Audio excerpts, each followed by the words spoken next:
Dreaming of your first London adventure, but not sure where to start? Relax. I'll guide you through all the must know basics, from understanding the visa and entry to planning the perfect time to visit and deciding how long to stay. Let's make your London trip planning effortless and fun.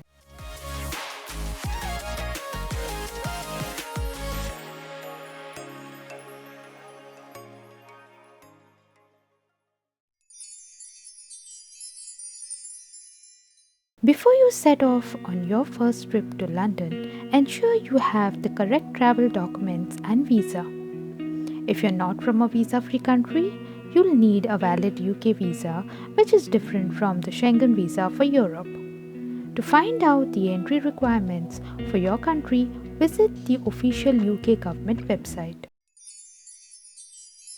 English is the official language in London, but the city's multicultural vibe means you'll likely hear a mix of European, Middle Eastern, and South Asian languages as you explore.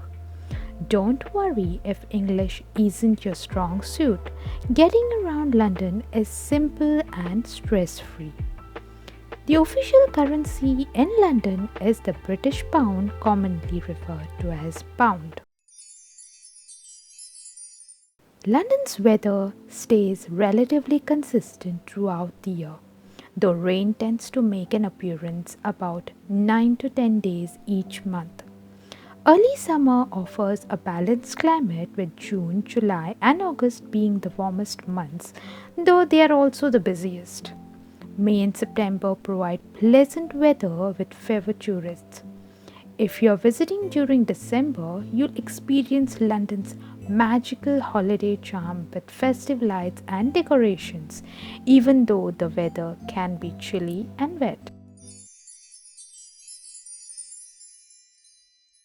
You should plan to spend at least 3 days in London to experience some of its key attractions. However, if you want to explore the city in more depth and immerse yourself in all it has to offer, aim for 5 days. And that's all for today's video. I hope this gives you a clear starting point for planning your first London trip. In the next video, I'll talk about how to get to London and the best options for where to stay. Don't forget to subscribe so you can join me on this exciting journey through London.